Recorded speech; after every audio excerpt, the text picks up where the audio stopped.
कांग्रेस नेता राहुल गांधी ने जो फैसला लिया है उससे देश के सामने कांग्रेस एक्सपोज हो गई है। एक तरफ बीजेपी है जो देश को तोड़ने में लगी है और दूसरी तरफ कांग्रेस का पाकिस्तान प्रेम है कि वो खत्म ही नहीं हो रहा। ऐसे में अब राहुल गांधी पर बीजेपी ने तगड़ा प्रहार किया है। दोस्तों, जम्मू कश्मीर में चुनाव फिर से होने वाले हैं। इसी के साथ वहां के राजनीतिक दल भी और बुरा भाग में लग गए हैं। लेकिन इन सबके बीच सबसे चौंकाने वाली बात यह है कि कश्मीर और कांग्रेस के देश विरोधी मंसूबे फिर से सबके सामने आने लगे हैं। कांग्रेस और वहां के चंद परिवारवादी दल फिर से कश्मीर में कैसे अशांति फैलाई जाए इसकी रणनीति तैयार करने लगे हैं। जो कश्मीर फिर से पूरे भारत से जुड़ रहा था, मुख्य विकास और नवाचार का हिस्सा बन रहा था, जहां के युवा पत्थर छोड़कर किताबें हाथ में पकड़ने लगे थे, जहां अलगाववादियों का बोलबाला खत्म हो गया था, उस कश्मीर को फिर से अशांत करने के लिए गठबंधन बनाए जा रहे हैं। आखिर कांग्रेस के एनसी के साथ गठबंधन का क्या है मंसूबा, बताते हैं आपको इस रिपोर्ट में। प्रधानमंत्री नरेंद्र मोदी की अगुवाई में साल 2019 में लगातार दूसरी बार एनडीए ने प्रचंड बहुमत हासिल करते हुए केंद्र में सरकार बनाई और सबसे पहला बड़ा काम किया था जम्मू कश्मीर पर लागू होने वाले आर्टिकल 370 को रद्द करने का, जम्मू कश्मीर के 2 हिस्सों में करके केंद्र शासित प्रदेश बनाने का। मोदी सरकार ने ऐसा कारनामा कर दिखाया जिससे अब कोई भी उन्हें हटा नहीं पाएगा। ये अलग बात है कि कांग्रेस आर्टिकल 370 को हटाने का पुरजोर विरोध करती रही।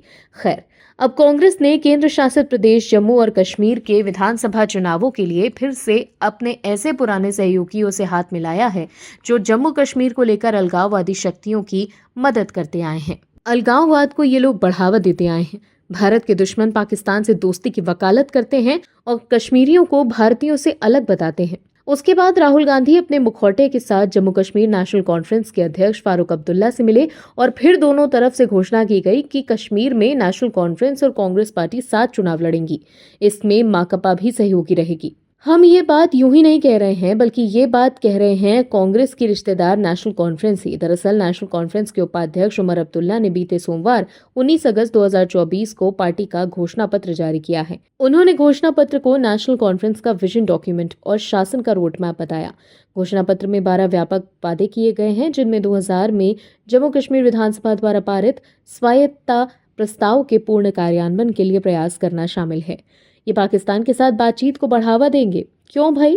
उस पार से आने वाले आतंकवाद पर प्रहार हुआ है इसीलिए, क्योंकि इससे कुछ लोगों का भला होता था। याद करें आप, अभी कुछ दिन पहले ही जम्मू कश्मीर बार एसोसिएशन का 20 साल तक अध्यक्ष रहा मियां अब्दुल कयूम भट्ट जून महीने में ही गिरफ्तार हुआ है। गिरफ्तार भी क्यों हुआ? क्योंकि उसने आतंकवादियों की मदद से एक विरोधी वकील को रास्ते से हटवाया था।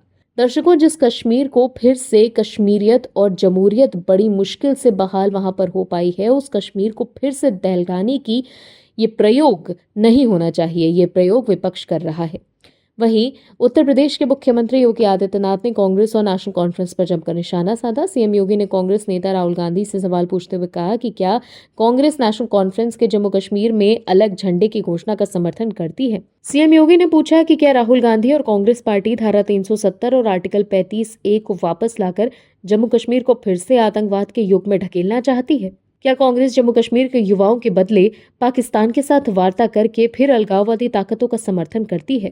इसके अलावा सीएम योगी ने यह भी पूछा है कि क्या कांग्रेस पार्टी और राहुल गांधी पाकिस्तान के साथ LOC ट्रेंड शुरू करते हुए नेशनल कॉन्फ्रेंस के निर्णय से फिर से बॉर्डर पार से आतंकवाद और उसके एसोसिएट्स का पोषण करेंगे? इसका समर्थन क्या वो करते हैं? सीएम योगी ने कहा कि इस गठबंधन से कांग्रेस का आरक्षण विरोधी चेहरा भी देश के सामने आ गया है। Bureau report MH news.